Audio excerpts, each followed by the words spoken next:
Hey there guys, it's me, Sunny, from Alice Health and Nutrition, and I'm just giving you a quick rundown of what does it mean to eat paleo or primal, and it really means to eat just way more, whole foods. And we're not talking whole grains, because grains in general are actually one of the least nutritious foods compared to actually eating meat and vegetables. And in a Paleolithic diet, when you start there, you're talking about eating much more vegetables and a lot more meat, especially organ meats and liver, and even saturated fat is actually completely fine for you in a Paleolithic diet. And it's helped to really solve, diseases such as cancer, diabetes, heart disease, Alzheimer's, things like that. And, that's the advantage of going on a Paleolithic diet, is that it allows you to live the way you're supposed to live, eat the way you're supposed to eat according to the way your genetics and the way your biochemistry actually works in your body.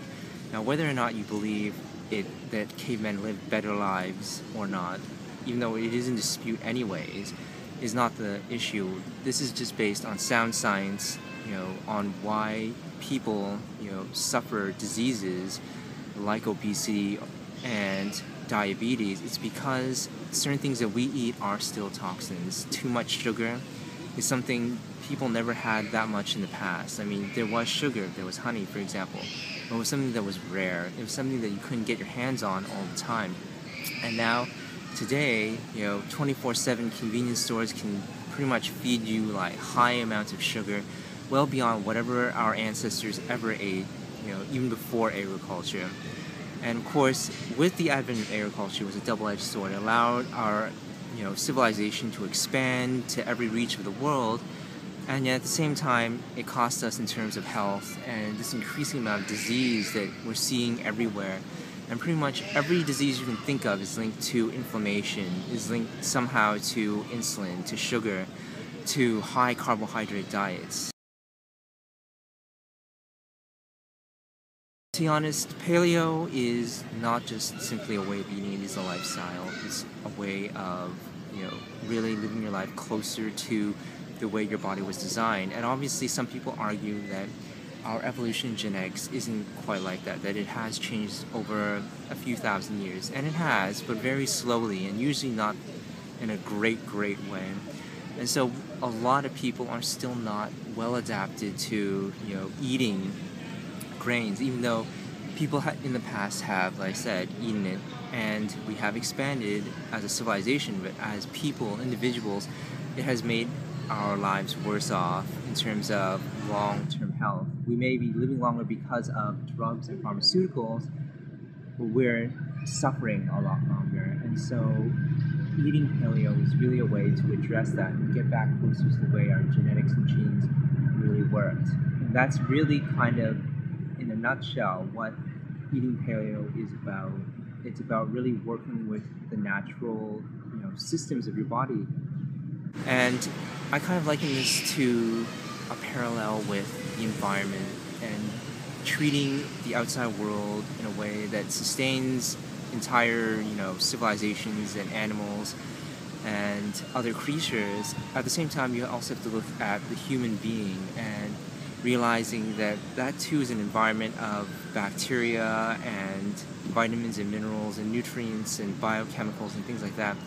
And in a way, the way we've treated our world so far is a parallel to the way that we've treated our bodies. And doing paleo is more than just some spiritual, hobnobbing crap. It's really about dealing with the facts and the reality of what's going on.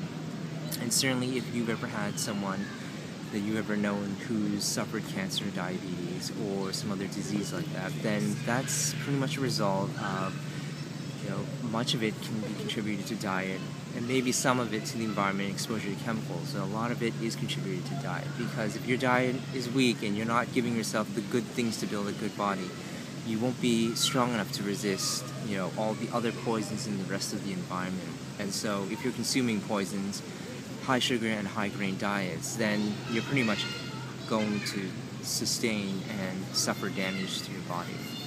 And so like I said, that's in a nutshell what paleo diet is about. And beginning from there is the best kind of start to really healing the body and repairing the damage to yourself, essentially. Of course, you can go beyond Paleolithic principles because science has taken and has shown us that there are additional things to boost brain power, boost focus and things like that. And that's when I get into the area of going beyond paleo. However, that's for another discussion. And so I end off, just asking you to consider taking a look at all the information on the page here about what is paleo and really examining the facts and trying it out, because people have this nasty habit of resisting whatever is told to them because it's just psychology at play. You resist whatever people tell you. So the only thing that you can really do is, if you're ready and when you're ready to really want to learn about the information, you will have access to it. You'll have access to it here on this page, and you can try it out and decide for yourself. There's lots of different ways. I'm writing a book on how to go paleo and primal in 10 weeks. Others have suggested you just cut out everything that's horrible and go cold turkey for 30 days. And it just depends on how much strength and willpower and desire that you have. And either one is a good way to do it. So that's up to you. So take a look at these resources. Feel free to sign up on the sidebar to the free updates of the Atlas Health newsletter. Also included will be the Barefoot Diet, which is a modification to Paleolithic eating principles and what you should eat, and takes it into the area of beyond paleo and beyond primal in order to help you maximize your focus and maximize your productivity beyond basic Paleolithic principles. So try that out and see how that works for you. And if you have any questions or comments, feel free to contact me using the contact form or through Twitter, Facebook, YouTube, or Google+.